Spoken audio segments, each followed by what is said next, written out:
Hi there, I'm Jackie Thomas Teague. I'm the founder of Bloom Property Management and I'm the chief problem solver. So anything that happens in my company, it's up to me to fix it, and I fix problems for my clients as well. So something I thought I'd share with you is the personal journey that went into starting Bloom Property Management. So I've been a property investor for 25 years and at this point, and I will be a property investor for the rest of my life probably. But I got into property management on the back of that. I was heavily involved with the Property Investors Association in Wellington and became the president for a while. And I was instrumental in bringing that association into the national body, which was a fantastic achievement. We ran a fantastic conference as well. So there was lots of really big achievements during my time as president.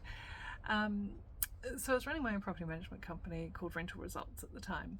And I employed staff, and I was figuring on biggering, as they say in the Lorax.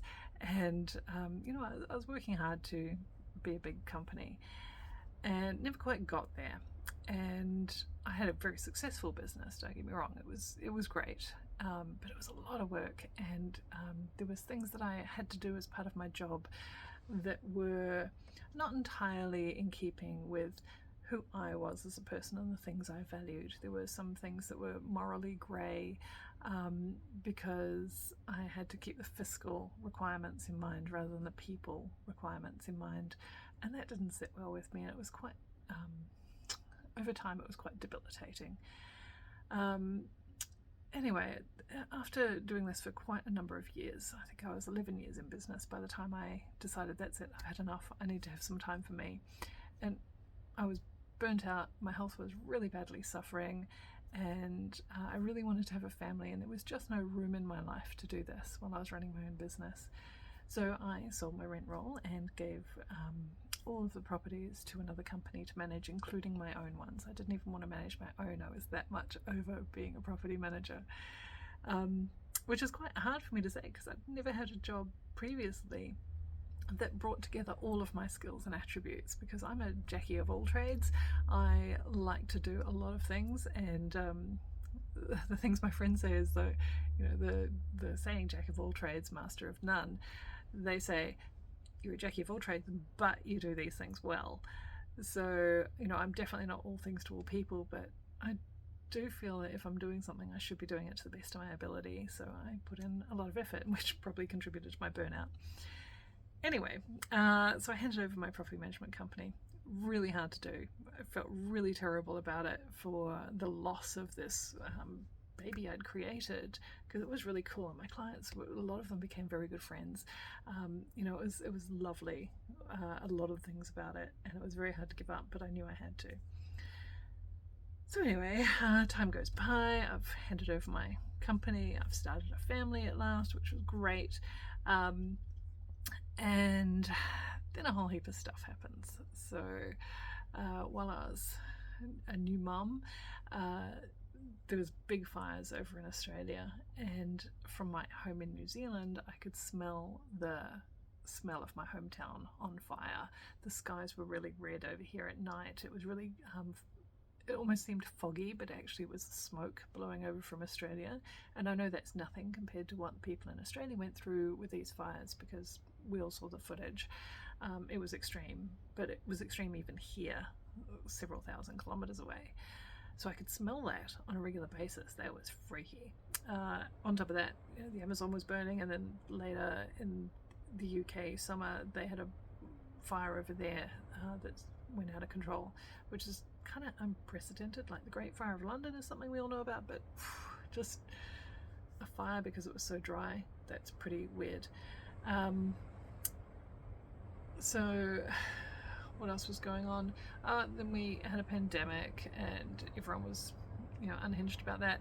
I had a new baby. He was learning to crawl at about this time. We had to sort of baby-proof our house in the middle of lockdown. It was a lesson in ingenuity, how to make a fire surround with things on hand. So it was a difficult time. Being full of baby hormones, all these disasters are happening. And I started really questioning what was going to be happening in the world when I'm looking at my precious little kid and thinking, his life expectancy is probably 100 years or so, possibly more, hopefully more. But what's the world going to be like? It's, I've seen a lot of change over my time on this earth. It's been phenomenal. The internet became a thing, and cell phones, and like, how would we live without these things? I can't comprehend how we'd live without that. But also the weather has changed drastically, and things have become extinct, and there is a lot of negative stuff happening as well. The world is still a beautiful place, but it's also a lot of pollution in places that never used to be, and that needs to be improved. So I was questioning all the things. What's the world going to be like in his future? Is he going to be, 40-something years from now going, what the hell happened?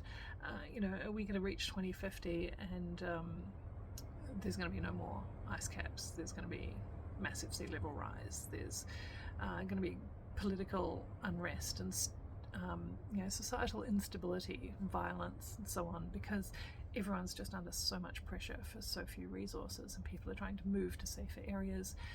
Is there going to be more extreme weather? So we're seeing more tornadoes and tropical storms in New Zealand that shouldn't be here. We're a temperate climate. We shouldn't have tropical storms, but they blow on down and wreak havoc.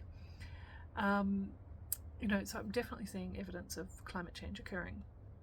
So, how do I do my best to ensure my child has a happy and healthy future ahead of them, and not just them, but everyone around them? How do we prepare for that? Is zombies going to be a real thing?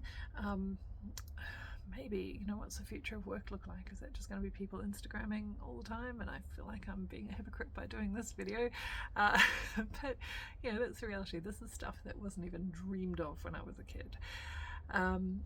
Will AI take over and eliminate humanity? Maybe we deserve it. We've done some really dumb stuff. It wouldn't be the worst possible thing. Will people move into subsistence village type environments and really reduce the technology in our society? Will we have the opposite of an enlightenment or a renaissance and go backwards? And we may well do this consciously and embrace it. And I certainly know lots of historical enactors who have a lot of skills that are useful for this sort of stuff. And a lot of people are moving to more back to land, back to nature kind of things, where they're making stuff from scratch at home and growing their own food. And, even if it's a tiny amount, it's a step in the right direction in terms of being self-reliant. I think we all felt a bit of food insecurity around COVID, with being locked down and wondering if we could go to a supermarket, but also seeing the panic buying that happened and shelves were empty. When I was a kid, I was fortunate to live in a couple of tropical islands for a while, and we experienced a cyclone in one of them. And I felt like it was very much a very similar situation, and it very much felt quite third world, going around supermarkets before lockdown and seeing just how devoid of basics they were. You couldn't find a bag of flour for love nor money. I remember seeing a lady next to me in the car park loading a bag of flour into her car, and I'm like, where did you find that? I didn't see that in there. And she looked at me as though I was going to wrestle it from her, and she said really quickly, it's self-raising, so not much good for anything. And I'm like, at least you'll have cake. The whole situation was really bizarre, and something that we'd gotten really used to as a society was always having these items on hand. Is that going to be a way of the future? I don't think so. We've seen the effects of the war in Ukraine on food supply and so on. The US is undergoing some shortages. There's a lot of things that are happening around the world that are not particularly adding to our sense of security on that. So with potential sea level rise, we're going to see a lot of coastal areas be inundated, and a significant amount of New Zealand property is within like 10 centimetres to a metre of the high tide line. And with even just 30 centimetres of sea level rise, we're going to have 250,000 properties that are going to be inundated and need to relocate. And it's, that's just 30 centimetres, that's not much.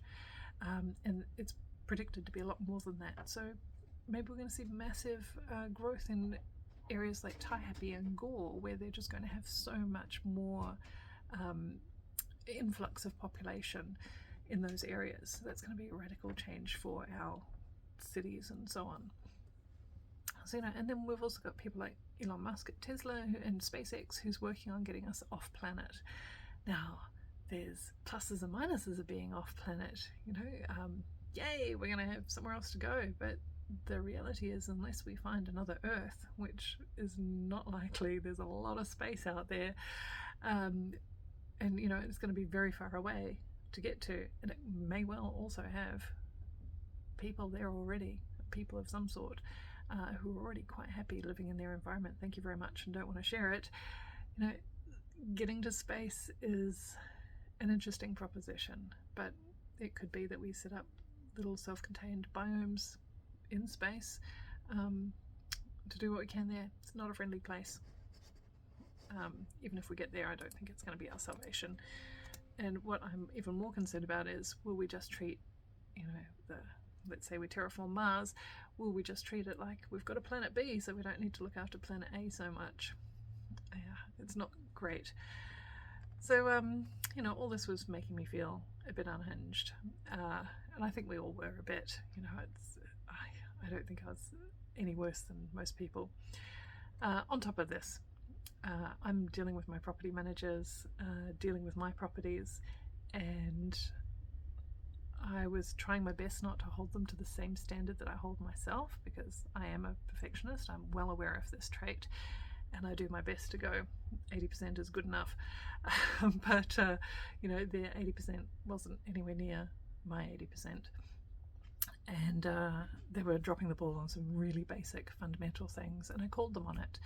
And they had a performance guarantee in place, and I received that performance guarantee on a number of occasions. And that was really disappointing to me, because if that had happened in my company, we would immediately put in place things that would stop the need for this occurring. So we go, what's the problem? Right, let's look at it. What led to that problem occurring? Well, let's stop that and prevent it from happening again, so that we don't repeat this mistake, because that's how you get incremental improvement. Unfortunately, the company seemed to do the same damn thing again and again and again. And as I said, a lot of the people that I used to work with became friends, and so we've been talking, and they're experiencing the same things. And so I'm like, okay, so they didn't learn from my experience. They sort of went, oh, that's just one person's thing. We can compartmentalize that and shove it aside and pretend that it's a freak one-off, not a consistent thing that happens in our company. And that was horribly disappointing, because I had the same experience as plenty of other people were having, and we just felt like we were being gaslit. We being told that no, it's not a thing, and you're imagining it, and you're being particular and demanding about things that you shouldn't be. And that didn't sit well with me. I'm trying to be kind, because we all went through a lot in 2020, 2021, 2022. Life has been tough, so trying to give people the benefit of the doubt, but it wasn't great. So finally came to the time where I was able to take back my own properties without penalty, and I tried and tried and tried not to do that, because I didn't want to. I had a young child. I was still suffering from the effects of burnout. It was too soon for me to return to that, so I was still trying to work with the property managers to get what I needed to get happening with there. But they made a few quite large mistakes in rapid succession. And we've got a large portfolio, so we see these mistakes magnified. So if you've just got one property, it's not so obvious. When you've got more than one, you might see it come up more often. We had 9 properties with them. That is a lot of opportunities for them to show their true colours. And I was underwhelmed. Underwhelmed is a good word. These things that they were doing were costing us an extraordinary amount of money. They were putting in tenants that we would not have taken had it been completely up to us, and we didn't feel that the promotion was happening that should have been to get the right tenants, and certainly the rents were not where they could have been. So all of these things combined to make us go, we'd have to take back management of our own properties. So I finally sucked it up and got round to the point where I went, it's going to be less pain to do that than to manage my own. So I set up things to manage my own properties again quite efficiently, and I took on the same software that I used previously, because it was night and day. It was so much easier to manage properties of the number we've got with good software. And I wasn't intending to manage other properties at the time, but I went, let's set it up as if I will, because why not? I can do it in my sleep. It is. I'm not saying that property management is easy. No, I've just been doing it a very long time, and I know what I'm doing, and I'm a information magnet, so I love learning new things. And the reason that property management is one of the careers that have really stuck for me is that I'm always learning new things, and I'm always getting to use many of the myriad aspects of me. I can bring my whole self to the job, which is wonderful. I've got incredibly diverse hobbies and interests, and I can use them all. So anyway, so I set it up to have the potential for managing other businesses, and I had a big talk with myself about what kind of company I'd like in the future. And certainly I didn't want to do the same thing I did before. I didn't want to have a company that was about getting the best investment return, because there's more to life. We've all been through a lot, and definitely becoming a parent has, I wouldn't say softened me, but softened off some of the edges. It certainly made me a lot more tolerant and a lot more patient, and a lot more willing to see things from another point of view. I always felt that I had, but I've definitely noticed that change in myself. So that has been a bit of a difference for me going forward, is that I'm probably a lot more gentle with people now than I used to be. And I'm more willing to look at the social returns on things and the insubstantial ones, as well as the financial return now and in the future, the capital gain as well as the cash flow. So, and also going through all that concern about where the future would be for my child, I certainly realised that the environmental aspects of things is really important for me. It's something that I've done for my own property that I live in, and I was working through a process of doing that for all of my investment properties. I was getting them to a standard called Home Fit Plus through the Green Building Council, and it's well worth looking up what that is. It's there's what's required for the Residential Tenancies Act, then there's what's required for Healthy Homes Act, and then add on 3 more pages, and that's what's required for the Green Building Council's Home Fit Plus standards. So, there's all stuff that I kind of do at the farm anyway. While my little one was still in utero, we converted a building we had on the farm to a farm stay, a B&B. And we did that. We call it Eco Farm Stay NZ because it's very eco. I've got a whole page of things that we did there that are particularly eco, because that's stuff that makes sense and is right. And I'll talk about that in another video.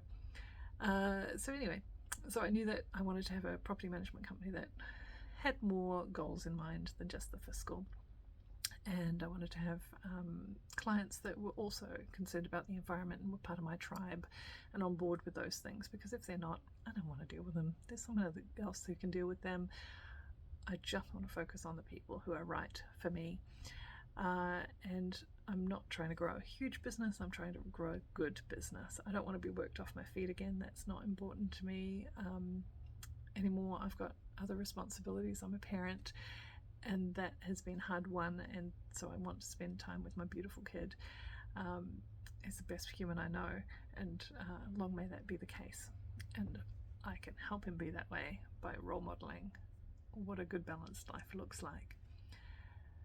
So so that's why I've set up Bloom Property Management, why it has such a sustainable focus, why it isn't all about the money, but I'm also an investor. I'm also a business owner, so I do understand that money does help everything go around. So I do want people to get a really good return on their investment, but in an ethical and sustainable way.